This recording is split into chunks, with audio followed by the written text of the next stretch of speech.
Assalamualaikum warahmatullahi wabarakatuh. Selamat siang dan salam sejahtera untuk kita semua. Welcome back my YouTube channel Arikira 21. Ingat, hanya sejarah yang dapat menyatukan kita.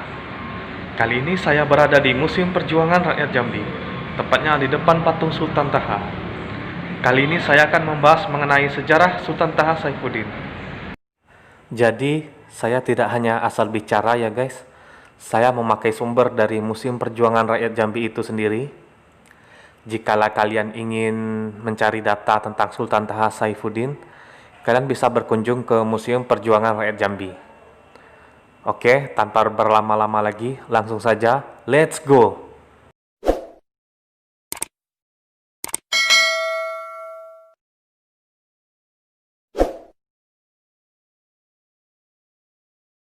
Sultan Taha Saifuddin lahir di Jambi tahun 1816, wafat tahun 1904. Diangkat sebagai pahlawan nasional tahun 1977. Perlawanan terhadap penjajah dibuktikan dengan penolakan terhadap kekuasaan Belanda pada tahun 1855. Pada tahun tersebut, Sultan Taha bersama pasukan berhasil melumpuhkan pertahanan Belanda dalam pertempuran di Batang Asai. 3 tahun kemudian, Sultan kembali menolak perundingan pada tahun 1858. Sultan Taha Saifuddin bersama para pejuang Jambi berhasil menenggelamkan kapal perang Hotman milik Belanda. Sultan Taha Saifuddin banyak melakukan hubungan diplomasi dengan beberapa negara, antara lain Turki, Inggris, dan Amerika, untuk memperoleh bantuan persenjataan dan amunisi guna menghadapi pertempuran dengan Belanda. Masa perlawanan terhadap Belanda di bawah kepemimpinan Sultan Taha berlangsung selama lebih kurang 46 tahun, sampai akhir hayatnya. Sultan Taha Saifuddin, keturunan ke-17 Raja Putri Selaras Pinang Masa, dengan Ahmad Salim Paduka Berhalo. Lahir pada tahun 1816 di Keraton Tanah Pilih Jambi, dengan nama kecil Raden Taha Jayadiningrat. Ayahnya adalah Raja Kerajaan Melayu Jambi yang bernama Sultan Muhammad Fahruddin. Di usia remaja, Raden Taha sudah menampakkan ciri seorang pemimpin rakyat. Ia adalah seorang yang berpendirian teguh dan tegas dalam mengambil keputusan, bersikap terbuka, lapang dada, berjiwa kerakyatan, dan taat menjalankan ajaran Islam. Untuk lebih memperdalam pengetahuannya tentang ajaran Islam, Raden Taha menuntut ilmu agama di Kesultanan Aceh. Selama 2 tahun, ia memperdalam ajaran agama Islam. Di samping mendapat ilmu agama, ia juga mendapatkan pendidikan tentang kebangsaan. Semangat juang untuk menegakkan Islam dan tekad untuk menentang imperialisme Belanda tertanam dalam jiwanya, karena Belanda kala itu sudah menjadi musuh Kesultanan Aceh dan Jambi. Sultan Aceh memberikan tambahan nama, yakni Saifuddin, yang berarti pedang agama. Semenjak itu, Raden Taha dikenal dengan nama Raden Taha Saifuddin.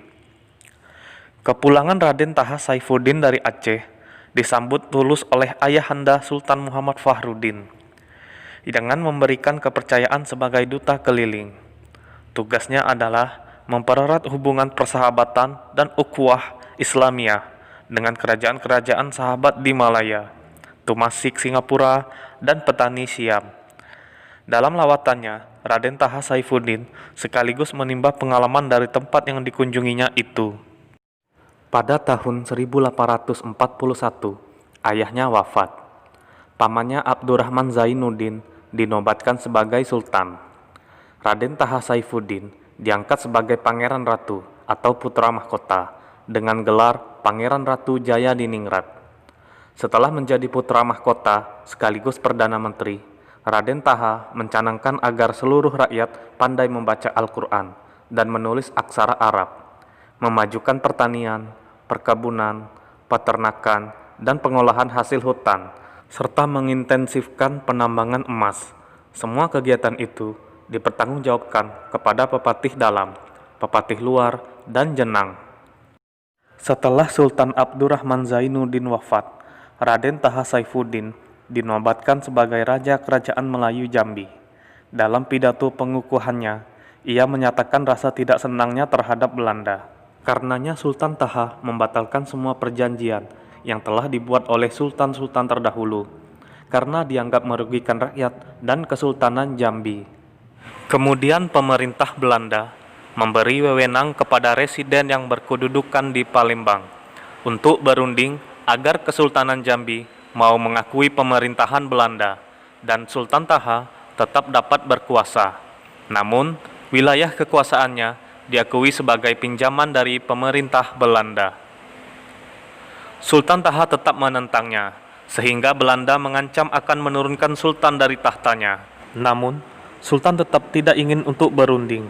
Bahkan, Sultan menyatakan kerajaan Jambi adalah hak rakyat Jambi dan akan dipertahankan hingga tetes darah penghabisan. Akhirnya, pertempuran demi pertempuran dengan Belanda tidak dapat terelakkan, yang berlangsung sejak 1858. Pertempuran meluas ke daerah-daerah di wilayah Jambi.